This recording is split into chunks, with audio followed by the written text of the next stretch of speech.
Tonton video ini sampai selesai agar Anda tidak gagal paham.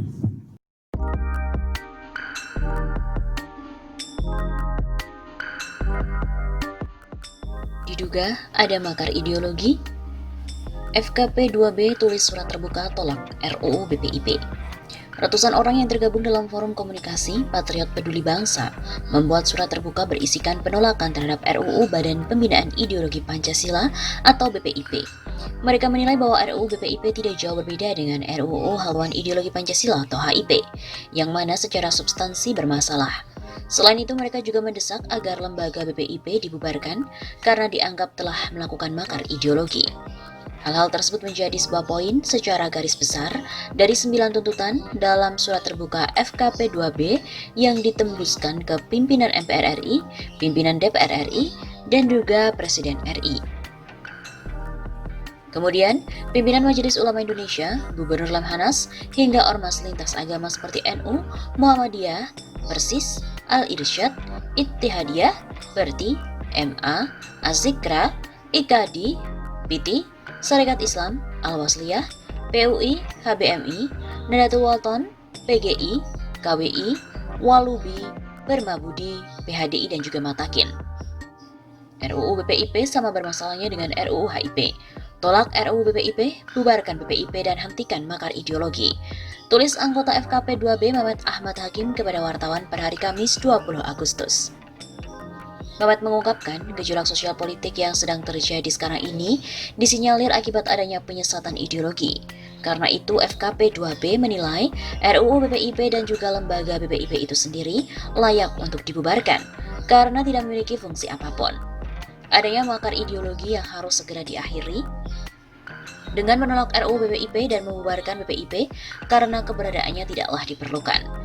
Bahkan bahwa bisa menjadi ancaman yang sangat membahayakan bagi kehidupan berbangsa dan bernegara.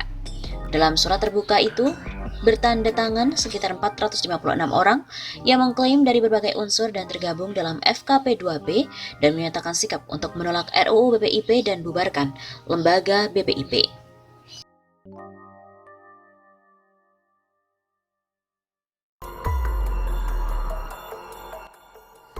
RUU HIP rawan bagi perpecahan bangsa. Rakyat tidak tinggal diam. Perhatikan suara publik yang beredar di media sosial. Betapa kritisnya masyarakat menilai bahaya RUU HIP. Penolakan terjadi di mana-mana. Umat Islam dan kelompok anti-komunis menggelindingkan dan mengangkat isu kebangkitan PKI dan mengkhawatirkan Undang-Undang HIP kelak akan menjadi alat pengembangan paham komunisme, Marxisme-Leninisme secara terselubung. RUU HIP yang cacat yuridis, filosofis, dan sosiologis tidak layak untuk ditetapkan sebagai undang-undang. Muatan politik sangat kental. Partai pemenang pemilu mencoba menggoyang dengan bermain licik di RUU HIP. Rakyat tidak sebodoh yang diduga untuk mudah terkecoh dengan permainan ini. Secara yuridis RUU ini bermasalah karena ditetapkan oleh DPR dengan rekayasa. Diketuk palu bulan Ramadan menjelang buka, dihadiri fisik hanya 41 anggota DPR. Kehadiran virtual yang tidak sehat dengan ruang sempit untuk menyampaikan pendapat.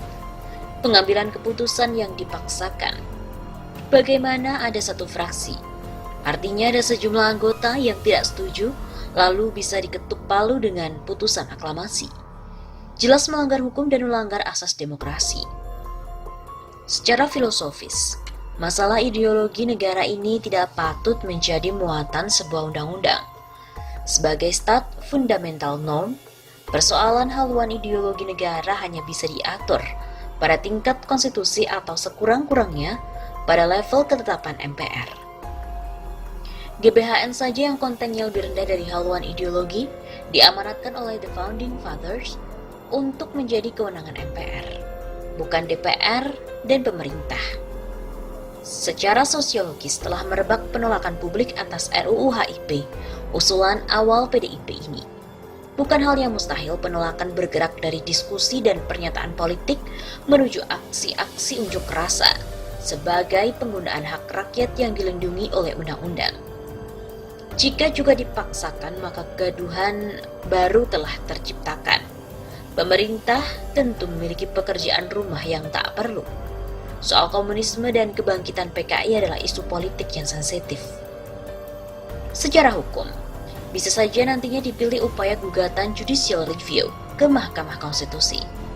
Akan tetapi, skeptisme publik dapat mengambil pilihan lain. Unjuk rasa atau keduanya.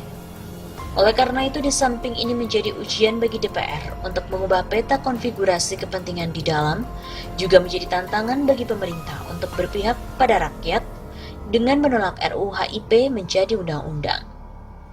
Bila pemerintah lunak dan hanya ikut alur, maka rakyat dapat berasumsi bahwa RUU HIP meski merupakan inisiatif Dewan, tetapi kenyataannya adalah permainan juga dari pemerintah.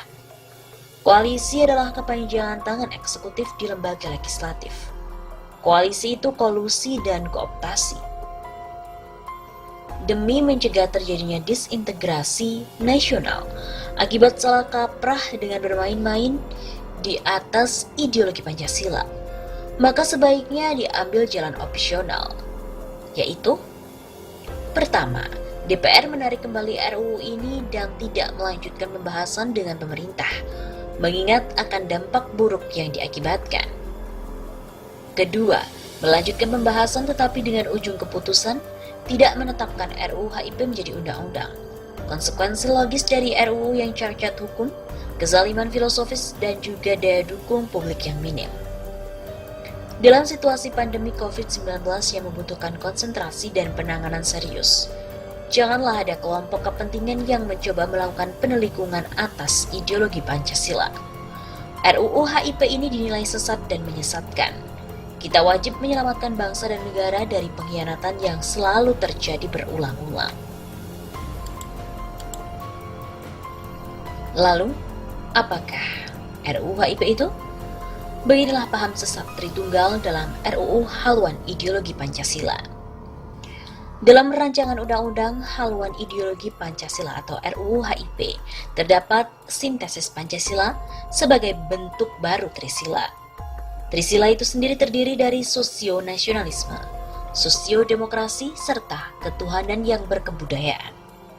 Disebutkan dalam RUU Haluan Ideologi Pancasila bahwa Trisila yang kemudian terkristalisasi dalam Ekasila, yaitu gotong royong sebagai ciri pokok Pancasila. Sintesis yang dimaksudkan adalah menunjuk pada upaya penyatuan secara terselubung atas tiga hal, yakni materi, Tuhan, dan jiwa. Ketiganya merupakan satu kesatuan terintegrasi. Dan kemudian tersebut Tritunggal, Kebumen, singkatan dari keadilan sosial, budaya, dan mental. Selanjutnya akan dijelaskan seperti ini. Pertama, materi menunjuk pada keadilan sosial. Keadilan sosial disebutkan dalam RUU HIP sebagai sendi pokok Pancasila. Ini bermakna keadilan sosial telah dilepaskan dari sila pertama ketuhanan yang Maha Esa. Ketuhanan yang Maha Esa tidak lagi mendasari, meliputi, dan menjiwai sila keadilan sosial. Dengan kata lain, telah terjadi perubahan posisi atau mutasi atas sila Pancasila.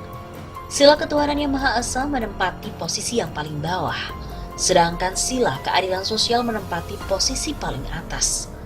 Keberadaannya tentu mendasari, meliputi, dan menjiwai semua sila di bawahnya, termasuk ketuhanan yang Maha Esa.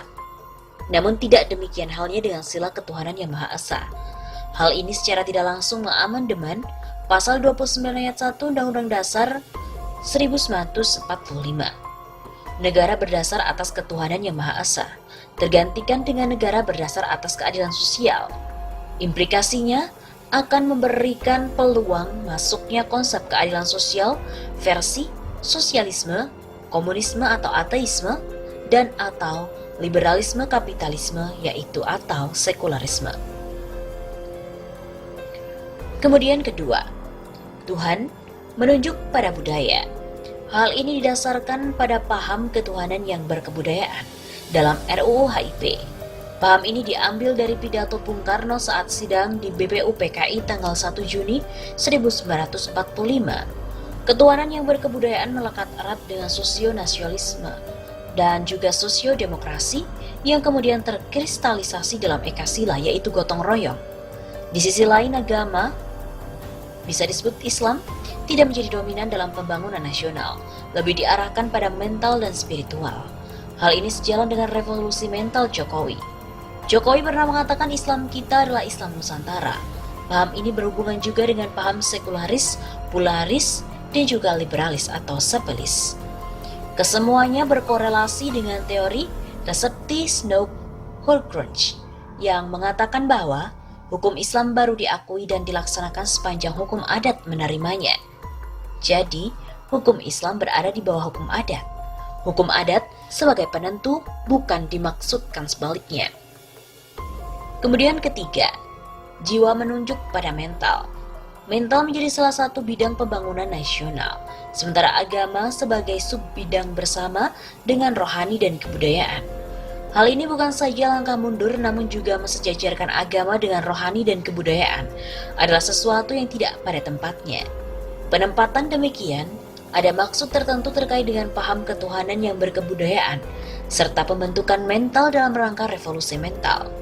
Dalam RUU tersebut disebutkan pembentukan manusia Pancasila melalui tata masyarakat Pancasila, yang dicirikan salah satunya adalah beriman dan bertakwa kepada Tuhan Yang Maha Esa, sesuai dengan agama dan kepercayaannya masing-masing, menurut dasar kemanusiaan yang adil dan beradab.